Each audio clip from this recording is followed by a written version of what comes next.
Hello everyone, welcome to sleepy classes. तो RBI ने again repo rate hike कर दिया है और कितना पहुंच गया आपका रेपो रेट 6.5%।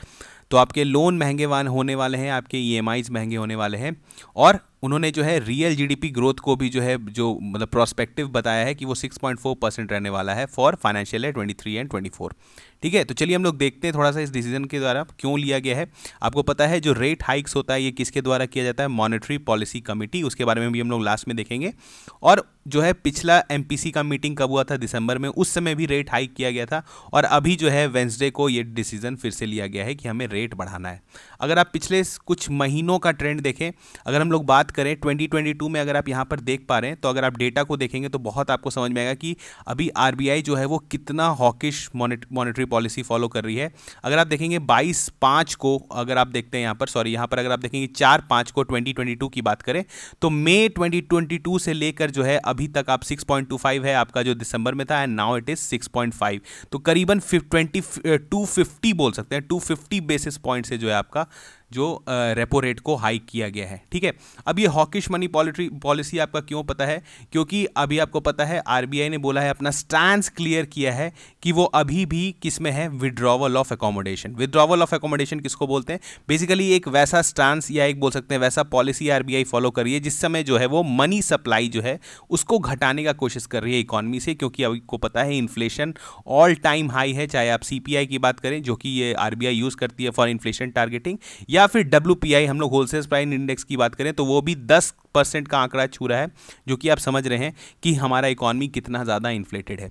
अब इन जो पॉलिसी जो हाइक्स हो रही है इससे जो है इन्फ्लेशन कंट्रोल होता दिख रहा है थोड़ा बहुत। आपको पता है जब भी पॉलिसी रेट हाइक होता है तो उसके बाद एटलीस्ट 6 महीने का टाइम लगता है, तब आपको जाके पता चलता है कि इन्फ्लेशन पे क्या अंतर आया है। ठीक है, तो अभी जो फर्दर जो रेट हाइक्स हुआ है इससे जो है फर्दर हमें उम्मीद है कि इन्फ्लेशन कंट्रोल में आएगी।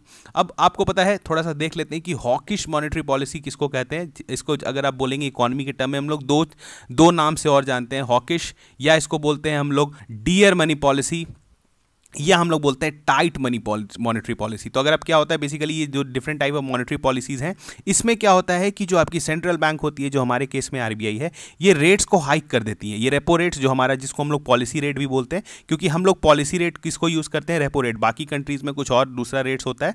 ठीक है, हमारे कंट्री में रेपो रेट को यूज़ किया जाता है एज अ पॉलिसी रेट। तो जब भी आपकी एमपीसी की मीटिंग होती है तो उसमें डिसाइड किया जाता है कि इस रेट को बढ़ाना है या घटाना है। तो अभी आपने देखा कि करेंटली कुछ टाइम से जो है आरबीआई वो हॉकिश, आप बोल सकते हैं dear tight monetary policy follow कर रही है और जो रेट्स है वो लगातार हाइक करते जा रही है। ठीक है, अब उनका कहना है कि जो पहले कंडीशन लग रहा था, आपको पता है वर्ल्ड ओवर जब आपका रशिया यूक्रेन वॉर चल रहा था, पेट्रोल के दाम बढ़ गए थे, गैस के दाम बढ़ गए थे, और पूरा जो आप बोल सकते हैं यूएसए में रिसेशन था और इन्फ्लेशन दोनों था। तो उसके वजह से ग्लोबल इकॉनमी में भी जो इन्फ्लेशन और रिसेशन देखने को मिल रहा था। तो अब जो है उनका कहना है कि जो, क्योंकि आपको पता है यूएस ने भी अपना फेड रेट्स, ठीक है, फेडरल रेट्स जो होते हैं वहाँ पर उसको भी हाइक करके रखा है कि वहाँ पर भी जो इकॉनमी में इन्फ्लेशन है उसको कम किया जाए। तो उनका कहना है कि धीरे धीरे इसका जो इफेक्ट है इन्फ्लेशन का वो कम होता दिख रहा है वर्ल्ड इकॉनमी में, और उतना सिचुएशन ग्रिम नहीं है जितना पहले लग रहा था। तो इनका ये बोल रहे हैं कि हो सकता है कि सिचुएशन में सुधार हो। जैसा हम लोग मान के चल रहे हैं ना कि 23-24 आपका जो रहने वाला है वो काफ़ी मुश्किल समय में रहने वाला है। आपको पता है क्योंकि आप देख रहे हैं ले ऑफ्स हो रहे हैं, अनएम्प्लॉयमेंट रेट बढ़ रहा है, ग्लोबल इकॉनमी में इन्फ्लेशन बहुत ज़्यादा है। तो ये सारे इंडिकेटर्स जो है वो अच्छे डायरेक्शन की तरफ जो है हमें नहीं बता रहे हैं। लेकिन इनका कहना है कि सिचुएशन इंप्रूव हो रहा है और हम लोग अगर रेट हाइक्स करते रहेंगे तो हमारे जो इनका मतलब ये अनुमान लगा रहे हैं कि हमारे कंट्री में भी इन्फ्लेशन कंट्रोल हो जाएगा। तो चलिए हम लोग देखेंगे आगे कि 6 महीने में कि कंट्रोल होता है या नहीं होता है। वो हमें कौन बताएगा? हमारा कंज्यूमर प्राइस इंडेक्स, कि कितना इनका जो है पॉलिसी काम कर रहा है। ठीक है, अगर हमने बोला कि फेडरल रिजर्व जो है, जो यूएस का, उन्होंने भी फेड रेट्स को लगातार हाइक करते आए हैं उन लोग भी। लेकिन आप इसमें एक बात ध्यान दीजिए कि इनका क्या है कि जैसे अगर आप देखेंगे पहले हाइक्स हो रहा था तो पहले 40 बेसिस पॉइंट से बढ़ रहा था। ठीक है, उसके बाद 50, अगर आप देखेंगे, देखिए 4.40 से 4.90% मतलब जाना कितना हुआ? मतलब अगर बोलेंगे आप 0.4%। ठीक है, अगर आप 0.5%, और 0.5% को हम लोग कितना बोलते हैं? अगर बेसिस पॉइंट में बोलेंगे तो वो 50 बेसिस पॉइंट था।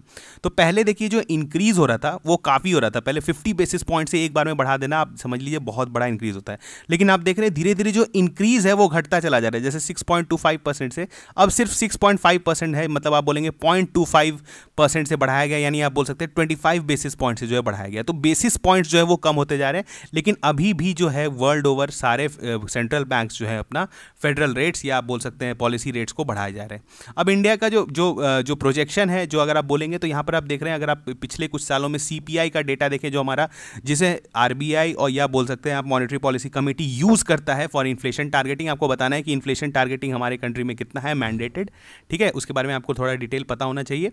और यहाँ पर अगर आप देखेंगे पिछले साल का डेटा, तो पिछले अगर 2022 या 2023 वाले में देखेंगे तो क्वार्टर 1, 2, 3 में जो है लगातार आपका 6.57 इस तरह का जो है आपका इन्फ्लेशन रहा है, लेकिन उनका मानना है कि धीरे धीरे जो इन्फ्लेशन है वो घटता चला जाएगा और माना गया है कि नेक्स्ट फिस्कल मतलब कि 23 जो अभी आने वाला है 23-24, इसमें जो है 5.3% रहेगा प्रोजेक्ट रिटेल इन्फ्लेशन। तो हम लोग चलिए देखते हैं कि 5.3% तक अगर पहुंचते हैं तो बहुत अच्छी बात है, क्योंकि अभी करंटली हम लोग कितना फेस कर रहे हैं 6.5%, जो कि बहुत ज़्यादा है। अब इसके पीछे उनका रीज़न ये भी कहना है कि वेजिटेबल प्राइस में जो है कुछ जो डिक्लाइन आया है। दूसरा क्या कि क्रूड ऑयल, जो इंटरनेशनल क्रूड ऑयल प्राइस है उसका भी जो है वैल्यू घटा है, ठीक है, $95 एक बैरल $95 का हो गया है। तो उससे भी जो माना जा रहा है कि इन्फ्लेशन जो है हमारे यहाँ कम देखने को मिल सकता है, ठीक है। अब थोड़ा सा देख लेते जल्दी, हमने बोला MPC कितना इंपॉर्टेंट है, तो MPC बताइए। अगर हम लोग इसकी कॉन्स्टिट्यूशन या लीगल स्टेटस को देखें तो मई 2016 में RBI एक्ट को अमेंड किया था 1934 को, और उसमें जो है आपको पता है हमारे यहाँ फ्लेक्सिबल इन्फ्लेशन टारगेटिंग का फ्रेमवर्क रखा गया है 4 ± 2%। मतलब आपको 4% पर इन्फ्लेशन रोक के रखना है, या उससे 2% आगे बढ़ सकते हैं या 2% पीछे जा सकते हैं। इस रेंज के बियॉन्ड इन्फ्लेशन हमारे कंट्री में नहीं जा सकता है, और अगर जाता है तो उसके लिए RBI को जो है वो जवाब देना पड़ेगा, क्योंकि RBI एक्ट में जो है ये इंक्लूड कर दिया गया है। वहीं देखेंगे तो section 45ZB of RBI act जो है वो प्रोवाइड करता है constitution of a 6 member monetary policy committee MPC, ठीक है, और ये जो है क्या करती है, डिटरमाइन करती है policy rate required to achieve, ये जो टारगेट है 4 ± 2% जो है, ये जो टारगेट अचीव कैसे होगा ये MPC जो है ये पॉलिसी रेट डिसाइड करती है। अब कंपोजिशन क्या है, ये इसके 6 मेंबर्स होते हैं, आपको पता है। देखिए MPC का मतलब क्या था ना, अगर मैं आपको क्रूड वे में बताऊं तो MPC का मतलब था पहले जो भी पॉलिसी जो डिसीजंस होती थी वो सिर्फ और सिर्फ सोली RBI के द्वारा किया जाता था, लेकिन गवर्नमेंट का कहना था कि जो उनका फिस्कल पॉलिसी होता है और जो RBI का मॉनेटरी पॉलिसी होता है इसके बीच में कोई ओवरलैप नहीं होता है, जिसकी वजह से हमारा ग्रोथ नहीं हो पा रहा था। तो उनका कहना है कि हम लोग मॉनेटरी पॉलिसी कमेटी में भी गवर्नमेंट के आप बोल सकते हैं नुमाइंदे रखेंगे। जैसे आपको पता है यहाँ पर जो 6 मेंबर्स है तो इसमें से 3 मेंबर्स जो है वो आपके नॉमिनेटेड होते हैं, और ये मेंबर्स आप एक तरह से बोल सकते हैं जो कि एक तरह से गवर्नमेंट की तरफ से आते हैं, लेकिन गवर्नमेंट बोलती है कि ये जो है इंटेलिजेंट, मतलब आप बोल सकते हैं ये जो बहुत पढ़े लिखे इकोनॉमिस्ट होते हैं, लेकिन फिर भी इनका है कि गवर्नमेंट का से जो है यहाँ पर मॉनेटरी पॉलिसी कमेटी में हो, और फिर जो है जाके इन्होंने डिसीजन लेना है। अब 6 मेंबर्स कमेटी है तो देख लीजिए इसमें जो है आपको गवर्नर जो है वो क्या है, चेयरपर्सन रहते हैं। डेप्यूटी गवर्नर जो है वो आपको पता है मेंबर है इसके एक्स ऑफिशियो, क्योंकि वो डेप्यूटी गवर्नर है तो कि एक्स ऑफिशियो मेंबर बन जाते हैं इसके। उसके बाद 1 officer of Reserve Bank of India to be nominated by the central board of RBI जो है वो एक ऑफिसर RBI के ही को नॉमिनेट करता है एज अ मेंबर। और इसके अलावा देखिए 3 अगर देखेंगे तो अभी आशिमा गोयल है वो प्रोफेसर हैं, जयनाथ R वर्मा वो भी प्रोफेसर हैं, एंड शशांका भेभिड़े वो भी जो है सीनियर एडवाइजर हैं। तो ये सारे जो है इकोनॉमिस्ट लोग हैं, ये भी जो है MPC के मेंबर्स हैं, ठीक है। अब आगे देखते हैं, देखिए यहाँ पर इंपॉर्टेंट चीज़ जो आपके प्रीलिम्स में आ सकता है कि MPC is required to meet at least 4 times, 4 बार उनको साल में मिलना ही मिलना है, इससे कम वो नहीं मिल सकते हैं, और इससे ज़्यादा वो चाहे जितना भी मिल सकते हैं अकॉर्डिंग टू नीड। अभी आप देख रहे हैं दिसंबर में मिले हैं, फिर फरवरी में मिल रहे हैं, हो सकता है अगले बार मार्च में ही मिलना पड़ जाए, तो वो जो है उस पर कोई भी लिमिटेशन नहीं है, लेकिन मिनिमम 4 टाइम्स तो उनको मिलना ही पड़ेगा। अब यहाँ पर क्या है, देखिए कोरम मतलब हुआ ना कि जब मिनिमम अमाउंट ऑफ मेंबर्स कितने होंगे कि उनका जो है प्रोसीडिंग्स होगा।